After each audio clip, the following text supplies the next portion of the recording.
अरे राधिका, ये पहली रसोई में तुम लौकी की सब्जी बना रही हो?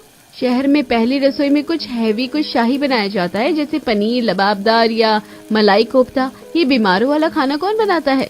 जेठानी जी, गर्मी का मौसम बहुत बढ़िया है। पनीर और कोफ्ते शरीर में भारीपन और गर्मी पैदा करते हैं। लौकी की तासीर बहुत ठंडी होती है और ये लौकी की सब्जी नहीं बल्कि लौकी का रायता है। मुझे विश्वास है कि सभी को बहुत पसंद आएगा। ठीक है देवरानी जी, तो जो आपका मन है वही बनाइए, देखेंगे कि कैसा लगेगा। ऐसा कहकर स्वाति वहां से चली जाती है और राधिका खाने में दाल चावल, आलू और पालक की सब्जी, पतली पतली रोटियां, आम और पुदीने की चटनी, पापड़ और सलाद, यह सब कुछ बनाकर डाइनिंग टेबल पर लगा देती है। आदेश और कमला खाना देखकर बहुत खुश होते हैं। तब आदेश कहता है, वाह राधिका, आज सालों बाद पहली रसोई में इतना सात्विक और ठंडा खाना देखकर मन भर आया, वरना आजकल तो लोग मिर्च मसालों से शरीर जला लेते हैं। भाभी, आपने तो उस दिन गांव में कहा था कि आपको 10 तरीके की डिशेस आती हैं। ये लौकी का रायता तो आपके दूसरे नंबर की डिश हुई ना, और आप हमें पूरे 10 तरह की डिश बनाकर खिलाएंगी ना? जरूर पिंकी, आप लोग खाना खाइए और बताइए कैसा है। सभी लोग खाना खाते हैं और राधिका की बहुत तारीफ करते हैं। राधिका की तारीफ सुनकर कहीं ना कहीं स्वाति को जलन हो रही थी। धीरे धीरे दिन बीतने लगते हैं और राधिका घर को अच्छी तरह संभालने लगती है। साथ ही वो ताज़ा और अच्छा खाना बनाकर सभी को खिलाती है। ऐसे कुछ दिन बीत जाते हैं। एक दिन शहर में एक बड़ी बिजनेस सक्सेस पार्टी है, जिसमें आकाश और विकास के ऑफिस के सभी बड़े लोग शामिल हुए हैं। पूरा परिवार वहां आ जाता है और बाहर भयंकर उमस है। पार्टी में भारी मसालेदार खाना, तंदूरी स्टार्टर्स और ढेर सारी कोल्ड ड्रिंक सर्व की जाती है। वो लोग खाना खाकर वापस आते हैं तो सबकी हालत खराब हो जाती है। आदेश कहता है, ओफो, कितनी गर्मी थी वहाँ, ऊपर से वो तंदूरी चिकन और मसालेदार कबाब, पेट में जैसे आग लग गई है। एसी में बैठने के बाद भी शरीर तप रहा है। हाँ जी, मेरा तो जी घबरा रहा है। ऐसा लग रहा है जैसे हम सबको लू लग गई हो और ऊपर से इतनी ठंडी कोल्ड ड्रिंक पी ली, अब गले में जलन हो रही है। माँ जी, मुझे भी ऐसा लग रहा है कि मुझे धूप की वजह से लू लग गई है, पर रुकिए मैं जीरा सोडा लेकर आती हूँ। वैसे भी इन भारी खानों के बाद सोडा ही सबसे बेस्ट है।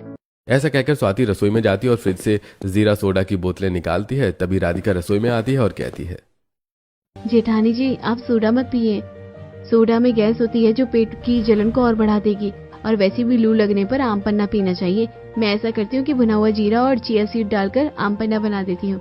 बस 2 मिनट में सबका हाजमा ठीक हो जाएगा और लू का असर भी खत्म हो जाएगा। राधिका, तुम अपनी ये गांव की चीजें बंद करो। सोडा इंटरनेशनल ड्रिंक है, तुरंत डकार आती है और राहत मिलती है। तुम क्या ये बीज लेकर आ गई? जेठानी जी, सोडा सिर्फ धोखा है। ये चिया सीड्स और आम का शरबत पेट की एसिडिटी को सोख लेता है। आप अपना सोडा ले जाइए, मैं ये शरबत ले चलती हूँ। देखते हैं सबको क्या पसंद आता है। राधिका के ऐसा कहने के बाद स्वाति अपना जीरा सोडा लेकर हॉल में चली जाती है। इधर राधिका फ्रिज में रखे हुए उबले आम को निकालती है, उसे उसके पल्प को पानी में घोलती है, उसे छान लेती है। फिर उसमें बर्फ और भुने जीरे का पाउडर, काला नमक, कुछ धनिया पुदीना के पत्ते डालती है और फिर पहले से भिगे हुए चिया सीड डालकर आम पन्ना तैयार करती है और उसे गिलास में छान कर बाहर ले आती है, जहाँ स्वाति सभी को जीरा सोडा दे रही होती है। राधिका को देखकर पिंकी अपना जीरा सोडा का गिलास रखते हुए कहती है, भाभी, सोडा नहीं पीना, पेट और फूल जाएगा। आपके हाथ में क्या है राधिका भाभी? ये आम पन्ना है पिंकी। धूप से आने की वजह से जो डिहाइड्रेशन हुआ है और जो लू लगी है उससे तुरंत ठीक हो जाएगा। इसे पी लीजिए, ये आपके पाचन तंत्र को भी शांत कर देगा। राधिका की बात सुनकर सभी अपना अपना जीरा सोडा के गिलास रख देते हैं और राधिका से आम पन्ना का गिलास लेकर पीने लगते हैं। सभी को बहुत पसंद आता है। तब आदेश कहता है, आहा, गजब। राधिका इसे पीते ही जैसे कलेजे में ठंडक पड़ गई। सोडा पीकर तो गला जलता है, पर यह तो अमृत जैसा लग रहा है। स्वाति बेटा, बुरा मत मानना, पर आज राधिका की ये गांव वाली ड्रिंक तुम्हारे सोडे से लाख गुना बेहतर है। भाभी, ये तो आपके तीसरे नंबर वाली डिश हो गई है। आपने कहा था कि 10 तरह की चीजें बनाएंगी, 3 हो गई हैं। पांता भात, लौकी की सब्जी और ये आम और सीड शरबत। ठीक है, अब एक शरबत क्या बना लिया तुम लोग, तो ऐसे इसके गुणगान करने लगे। स्वाति, इसमें बुरा मानने वाली क्या बात है? तुम भी इसे पीकर देखो, बहुत ही टेस्टी है। आकाश के फोर्स करने पर स्वाति भी आम पन्ना पीती है। उसे भी वो बहुत अच्छा लगता है, लेकिन वो कुछ नहीं कहती। अगले दिन दोपहर का समय है। पिंकी कॉलेज से लौटी है और उसका चेहरा धूप से उतरा हुआ है। उसी समय आदेश भी बाहर से आया है और सोफे पर बैठ गया है। तभी दोनों बेटे भी ऑफिस से आ जाते हैं। तभी कमला राधिका से कहती है, राधिका बहू, सभी लोग आ गए हैं, सबको भूख लगी होगी, तुम जल्दी से दाल चावल सब्जी रोटी बना लो। माँ, भूख तो बहुत लगी है, पर ये दाल चावल देखने का मन भी नहीं कर रहा। हाँ स्वाति, आज मेरा भी खाना खाने का बिल्कुल मन नहीं है। पेट बड़ा ही गरम गरम लग रहा है। अरे फिक्री क्यों करती हो, मैं बाहर से कुछ अच्छा खाना लेकर आती हूँ। जो आप लोगों को खाने का मन करे। ऐसा कहकर स्वाति बाजार चली जाती है। तभी राधिका कहती है, मैं ऐसा करती हूँ कि कुछ ठंडा बना देती हूँ। ऐसा कहकर राधिका रसोई में जाती है और सत्तू का डिब्बा निकालकर सत्तू को घोलकर उसमें कुछ मसाले मिलाकर सत्तू का शरबत बना लेती है और उसे ट्रे में रखकर बाहर ले आती है। तभी वो देखती है कि स्वाति भी बाजार से चीज बर्गर और कोल्ड ड्रिंक लेकर आई है। स्वाति सभी को चीज बर्गर और कोल्ड ड्रिंक देते हुए कहती है, लीजिए आप लोग ये चीज बर्गर खाइए, आपको बहुत मजा आएगा, और साथ में कोल्ड ड्रिंक भी पीजिए। जेठानी जी इतनी गर्मी में मैदा और भारी चीज खिलाएंगे, इनका शरीर पहले से ही तप रहा है, और ये सत्तू का शरबत लाई हूँ, ये शरीर को और ठंडा भी करेगा और पेट भी भरेगा। स्वाति भाभी, चीज बर्गर की खुशबू तो बहुत अच्छी है, पर ये कितना ऑयली और स्पाइसी लग रहा है। इस गर्मी में ये सब कैसे खा पाऊंगी? लेकिन राधिका भाभी का सत्तू तो काफी ठंडा दिख रहा है, आज हम लोग इसे पीकर देखते हैं। ऐसा कहकर सभी लोग राधिका से सत्तू का गिलास ले लेते हैं और पीने लगते हैं। सभी को सत्तू का शरबत बहुत पसंद आता है। आदेश कहता है, अरे वाह, ये सत्तू का शरबत काफी ठंडा ठंडा और अच्छा लग रहा है। इसका स्वाद भी बहुत अच्छा है और इससे पेट भी भर जाएगा। राधिका, तुमने तो कमाल कर दिया। हाँ राधिका, सचमुच ये शरबत लाजवाब है। भाभी कितना हल्का और टेस्टी है। वैसे भाभी, ये आपकी चौथी नंबर की डिश है ना? हाँ स्वाति, तुम चिंता मत करो, मैं अपनी 10 डिश जरूर पूरी करूंगी। एक एक करके तुम्हें सब खाने को मिलेगी। ये सुनकर सभी लोग हंस पड़ते हैं। स्वाति भी सत्तू का शरबत पीती है, लेकिन साथ ही वो जलकर मन ही मन सोचती है, ये लड़की तो जैसे मेरे ऊपर हावी होती जा रही है, हर बात में अपनी ठंडी रसोई ले आती है। मुझे कुछ बड़ा करना होगा। 2 दिन बाद घर में खबर आती है कि कमला देवी की बहन कुमुद मौसी अपनी बेटी रिया के साथ आ रही हैं। कुमुद मौसी स्वाति की बहुत बड़ी प्रशंसक हैं, क्योंकि स्वाति उन्हें हमेशा महंगे तोहफे और शहरी चीजें खिलाती है। स्वाति ये सुनकर मन ही मन सोचती है, ये सबसे अच्छा मौका है राधिका को नीचे दिखाने का। ऐसा सोचकर स्वाति कमला से कहती है, माँ जी, मौसी जी आ रही हैं, उनके स्वागत का सारा इंतजाम मैं खुद करूंगी। मैं उनके लिए खास paneer sandwich, cold drink, coffee और क्रीम वाले बिस्किट बनाऊंगी। आखिर वो शहर की रहने वाली है, उन्हें ये सब पसंद कहाँ आएगा। ठीक है स्वाति, पर वो इतनी धूप से आ रही है, ध्यान रखना। दोपहर को कुमुद मौसी और रिया घर पहुंचती हैं। दोनों पसीने से तरबतर हैं। कुमुद मौसी कहती हैं, अरे कमला, बाहर तो मौसम लू के थपेड़े मार रहा है। रिया की तो तबीयत बहुत खराब लग रही है, इसे शायद लू लग गई है। तभी Swati paneer sandwich, cold drink और कोल्ड कॉफी और क्रीम वाले बिस्किट लेकर मौसी जी के पास आती है और कहती है, मौसी जी ये लीजिए ठंडी ठंडी कोल्ड ड्रिंक, कॉफी और ये लीजिए सैंडविच। इसे खाकर आपकी सारी थकान दूर हो जाएगी। नहीं स्वाति दीदी, मेरा जी मिचला रहा है, ये कॉफी और ये हैवी सैंडविच बिल्कुल नहीं खा सकती मैं, मुझे तो बस उल्टियाँ होने जैसा लग रहा है। तभी राधिका भी वहां पर ठंडा ठंडा नींबू पानी लेकर आती है और मेहमानों को सर्व करते हुए कहती है, बुआ जी, रिया इसे धीरे धीरे सिप लेकर पीजिए, ये लू का सबसे बड़ा दुश्मन है, आपको ये बहुत अच्छा लगेगा। कुमुद और रिया के साथ घर के सभी लोग नींबू पानी पीने लगते हैं। रिया नींबू पानी पीते ही कहती है, ओहो राधिका भाभी, ये तो बहुत ही रिफ्रेशिंग है, मेरा सिर दर्द जैसे गायब हो गया है, ये खट्टा मीठा स्वाद बहुत अच्छा है। सच में हमने तो शहर में ये सब पीना छोड़ दिया था, पर आज एहसास हुआ कि जो सुकून इसमें है वो कड़वी कॉफी में कहा। स्वाति बेटा, बुरा मत मानना, पर इस गर्मी में हमें स्पेशल नहीं ठंडा चाहिए था। राधिका भाभी, ये आपकी 5 नंबर की डिश थी, ये भी काफी टेस्टी थी। राधिका बहू, वैसे रात को खाने में क्या खिलाओगी? मौसी जी, रात को मैं हल्के दही बल्ले बनाऊंगी, लेकिन दाल में नहीं। मैंने सूजी और दही का एक खास मिक्सचर तैयार किया है, साथ में ठंडे चावल और पुदीने की चटनी। ये पेट को भारी नहीं करेगा और आपको नींद भी बहुत अच्छी आएगी। ये सुनकर जहां एक तरफ स्वाति जल जाती है, तो वहां घर के सारे लोग बहुत खुश हो जाते हैं। रात को डाइनिंग टेबल पर राधिका ने ठंडे ठंडे दही भल्ले, जीरा राइस और ककड़ी का रायता परोसा। सबने बड़े चाव से खाना खाया। कुमुद मौसी राधिका की तारीफ करते हुए बोली, कमला, तेरी छोरी बहू तो हीरा है, इतनी गर्मी में ये रसोई को इतना ठंडा कैसे रख लेती है। स्वाति बेटा, तू भी इससे कुछ सीख। वैसे राधिका भाभी, ये आपकी 6वीं नंबर की डिश है और ये भी काफी अच्छी थी। पिंकी की बात सुनकर सभी लोग हंस पड़ते हैं, लेकिन स्वाति मन ही मन गुस्सा होते हुए अपने आप से कहती है, ये राधिका इज्जत बटोर कर बहुत खुश हो रही होगी, लेकिन मैं इस गांव की गवार की बेइज्जती अपनी किटी पार्टी में करूंगी, वहाँ वो अपनी ये ठंडी रसोई भूल जाएगी। अगली सुबह कुमुद मौसी जाने वाली होती हैं। स्वाति रसोई में जाकर जल्दी से एक्स्ट्रा चीज वाला पास्ता बनाने लगती है और राधिका से कहती है, मैं इटालियन पास्ता बना रही हूँ मौसी के लिए, देखना सबको मेरा पास्ता ही पसंद आएगा। जी जेठानी जी, आप जो चाहे बनाइए, मैं तो बस नाश्ते के लिए ठंडा ठंडा फलूदा बना रही हूँ। थोड़ी देर बाद दोनों बहुएं अपना अपना नाश्ता डाइनिंग टेबल पर लगा देती हैं। सभी लोग नाश्ता करने बैठ जाते हैं। इटालियन पास्ता देखकर कुमुद मौसी स्वाति से कहती हैं, बेटा स्वाति, ये तो बहुत हैवी लग रहा है, फिर हमें अभी निकलना भी तो है। इतनी सुबह और इतनी गर्मी में पास्ता बहुत हैवी हो जाएगा, इससे रास्ते में उल्टी भी हो सकती है। हाँ मम्मा, राधिका भाभी का ये फलूदा कितना ठंडा ठंडा और हल्का लग रहा है। मुझे लगता है हम सबको यही खाना चाहिए। रिया के ऐसा कहने पर परिवार के सभी लोग फालूदा पीते हैं और राधिका की बहुत तारीफ करते हैं। पिंकी फालूदा पीकर कहती है, भाभी सचमुच ये फलूदा तो बहुत टेस्टी बना है और ये आपकी 7वें नंबर वाली डिश भी है।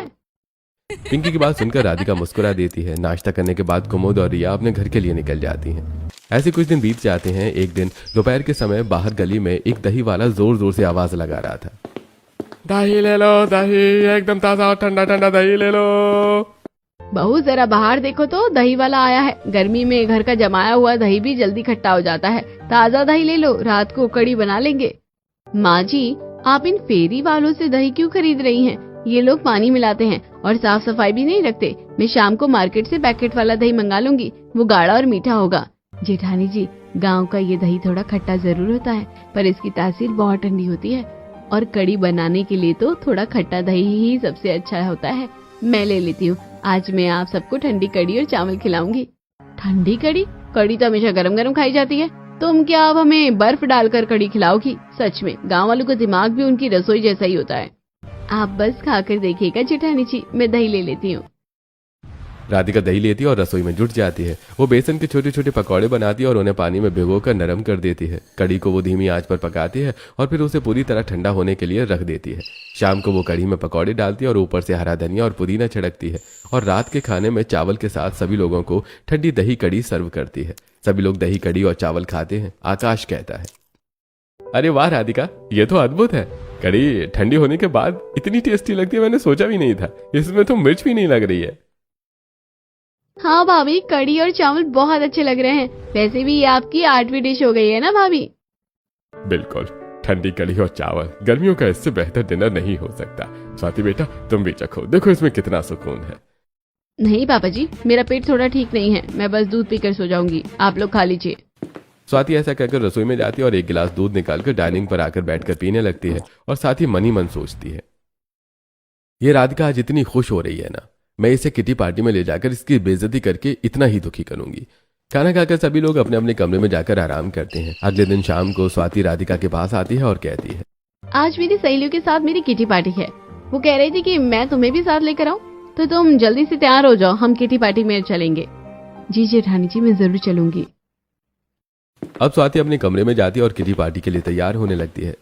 वो एक बहुत ही महंगी शिफॉन की साड़ी पहनती है और मेकअप करती है। इधर राधिका एक साधारण सुंदर सी साड़ी पहनती है और माथे पर एक छोटी सी बिंदी लगाती है। फिर दोनों देवरानी जेठानी तनु के घर किटी पार्टी में पहुंचती हैं। स्वाति सभी लोगों को अपनी देवरानी से मिलाती है। तब नगमा कहती है, अरे स्वाति, ये तुम्हारी देवरानी है? वैसे तुम तो इतनी स्टाइलिश हो, थोड़ा स्टाइल अपनी देवरानी को भी सिखाना चाहिए था। आज के जमाने में कौन ऐसी सूती साड़ी पहनता है? क्या सिखाऊं तनु, गाँव की है ना, ऐसे ये सब स्टाइलिश कपड़े पहनने की आदत नहीं है। ये तो बस अपनी रसोई में ही खुश रहती है। वो लोग ये बात कर ही रहे थे कि तभी तनु सभी के लिए नाश्ता लगा देती है। नाश्ता देखकर सोनिया कहती है, यार छोड़ो ये सब, इतनी गर्मी है और तनु ने नाश्ते में समोसे और कचौड़ियां मंगा ली है। ऊपर से चिल्ड कोल्ड ड्रिंक पीकर तो मेरा तो गला बैठ गया है और चेहरे पर पिंपल्स आ गए हैं। मुझे नहीं खाना ये सब।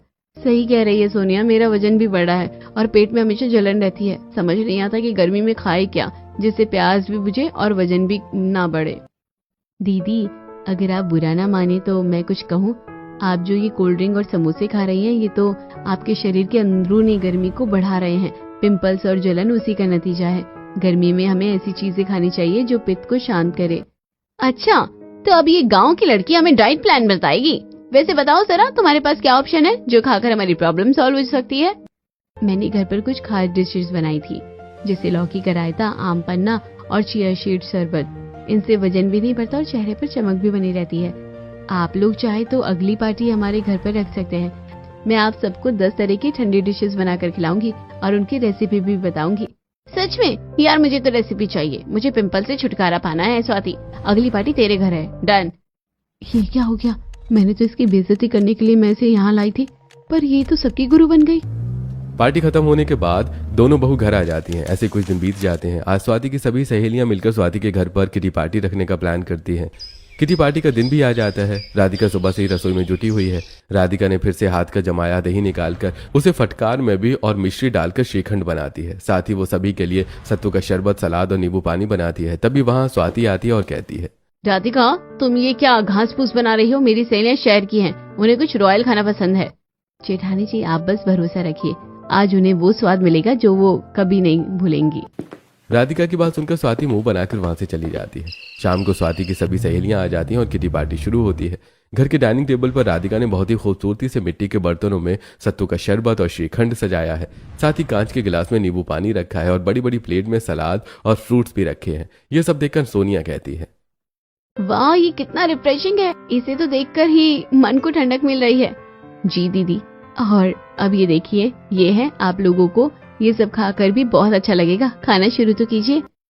वो लोग खाना शुरू करते हैं। तभी पिंकी भी वहां आ जाती है। राधिका उसे श्रीखंड खाने को देती है। नगमा श्रीखंड खाकर कहती है, अरे ये तो बहुत ही लाजवाब है, इतना ठंडा और इतना हल्का। स्वाति तो कितनी लकी है जो तुझे ऐसी देवरानी मिली है। हम तो फालतू में कोल्ड ड्रिंक पर पैसे बर्बाद कर रहे थे। राधिका, मुझे इन सब की रेसिपी लिख दो ना। सच कहूँ तो मुझे अपनी गलती का एहसास हो गया है। स्टाइल कपड़ों में नहीं, इंसान के हुनर में होता है। तुमने हमें जो सिखाया है वो कोई ब्यूटी पार्लर नहीं सिखा सकता। वैसे भाभी, ये श्रीखंड तो सच में बहुत अच्छा लग रहा है और ये आपकी 9वीं डिश है। सभी लोग राधिका की तारीफ कर रहे थे। तभी राधिका सभी से कहती है, तारीफ मेरी नहीं, जेठानी जी की है, जिन्होंने मुझे आप लोगों से मिलवाया ताकि मैं आप लोगों को ये सारी डिश बनाकर खिला सकूं और उनके बारे में बता सकूं। जेठानी जी, आपका बहुत बहुत शुक्रिया। भगवान का शुक्र है कि मुझे इतनी अच्छी जेठानी मिली। राधिका के मुंह से ये बात सुनकर सभी सहेलियां स्वाति की तारीफ करने लगती हैं और स्वाति मन ही मन सोचती है, राधिका न सिर्फ अच्छा खाना बनाती है बल्कि वो मन की भी बहुत अच्छी है। मैंने उसे इतना नीचे दिखाया, फिर भी उसने मेरी सहेलियों के सामने मेरी इतनी तारीफ की। किटी पार्टी खत्म होती है। सभी सहेलियां स्वाति को धन्यवाद देकर अपने अपने घर लौट जाती हैं। रात को स्वाति राधिका के कमरे में आती है और कहती है, राधिका, मुझे माफ कर दो, मैं कितनी बेवकूफ थी जो तुम्हारी अनमोल हुनर को गांव का गंवारपन समझती रही। तुमने न सिर्फ मेरी सहेलियों का दिल जीत लिया बल्कि मेरी आंखें भी खोल दी। तुम सच में इस घर की असली लक्ष्मी हो। जेठानी जी, आप ऐसा मत कहिए, आप मेरी बड़ी बहन जैसी हो। मैंने तो बस वही किया जो मेरी माँ ने मुझे सिखाया था।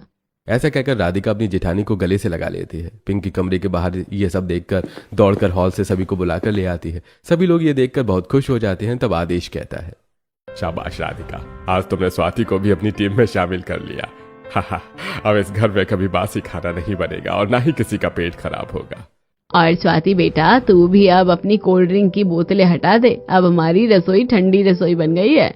ये सुनकर राधिका और स्वाति भी बहुत खुश हो जाती हैं। अगले दिन सुबह राधिका और स्वाति रसोई में खाना बना रही थी। तभी पिंकी वहां आती है और कहती है, राधिका भाभी, आपने तो हमें 9वीं डिश ही खिलाई है, अभी 10वीं डिश भी बाकी है, आज हमें वही खिलाइए।